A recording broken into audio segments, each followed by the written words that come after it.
और देश भर में नए आपराधिक कानून लागू। उत्तर प्रदेश में पहली एफआईआर अब इस कानून के तहत लिख ली गई है। उत्तर प्रदेश में अमरोहा में पहली एफआईआर दर्ज की गई है।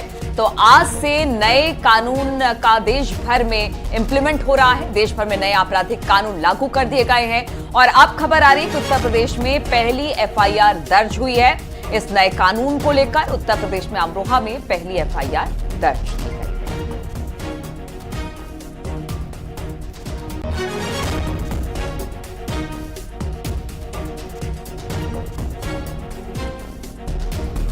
उत्तर प्रदेश में अमरोहा में पहली एफआईआर। इससे पहले सबसे पहले आज तड़के सुबह दिल्ली में पहली एफआईआर दर्ज कराई गई थी।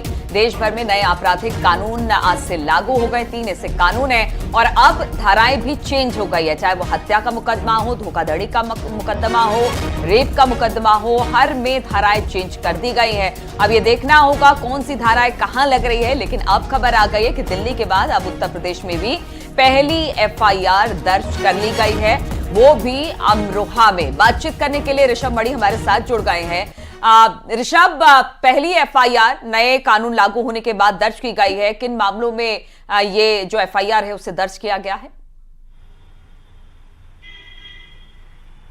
देखिए, भारत में एक बड़ा बदलाव हुआ है और अंग्रेजों का जो औपनिवेशिक काल था, जो कॉलोनियल सिस्टम था, उस वक्त जो इंडियन पीनल कोड था, जिसको भारतीय दंड संहिता कहा जाता था, अब उसको खत्म कर दिया गया है। दंड की जगह न्याय ने ले ली है। अब भारतीय दंड संहिता की जगह भारतीय न्याय संहिता हो गई है और जो भारतीय दर्शन की मूल भावना भी है, आज से पूरे देश में लागू हो गई है। और भारतीय न्याय संहिता के तहत जो उत्तर प्रदेश में पहली एफआईआर हुई है वो अमरोहा जिले के रहरा थाने में हुई है। भारतीय न्याय संहिता बीएनएस की धारा 106 के तहत ये किसी की लापरवाही के चलते किसी की मौत के मामले में धारा इस्तेमाल की जाती है। जैसा बताया गया है कि वहाँ खदरा के रहने वाले संजय के पिता जगपाल की मौत करंट लगने से हुई है। उनके पड़ोस के खेत में जो तार लगाए गए थे उसमें करंट दौड़ाया हुआ था। तो राजवीर उर्फ रज्जू और भोलू के ऊपर ये आरोप है कि उनके खेत के जो बाड़ लगी हुई थी उसमें करंट दौड़ रहा था, जिसको छूने की वजह से जगपाल की मौत हो गई।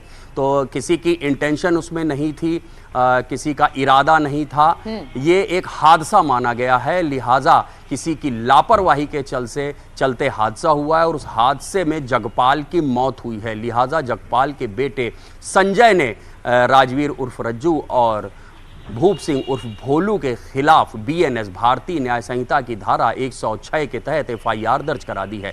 आईपीसी जो इंडियन पीनल कोड पहले हुआ करता था उसमें धारा 304A हुआ करती थी। ठीक है, बहुत शुक्रिया विस्तार से जानकारी देने के लिए आपका ऋषभ मणि त्रिपाठी। आगे बढ़ते हैं। वाराणसी पुलिस का अपराधियों के खिलाफ ऑपरेशन लंगड़ा लगातार जारी है। पुलिस ने एनकाउंटर में घायल बदमाश किशन सरोज और उसके 2 साथियों को गिरफ्तार कर लिया है। बदमाश किशन सरोज चेन स्नैचिंग गिरोह के सरगना बताए गए और चेन स्नैचिंग की कई वारदात में ये वांटेड था।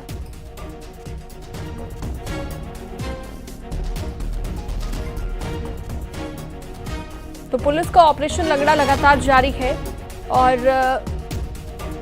बदमाश किशन सरोज समेत 3 को गिरफ्तार किया गया है।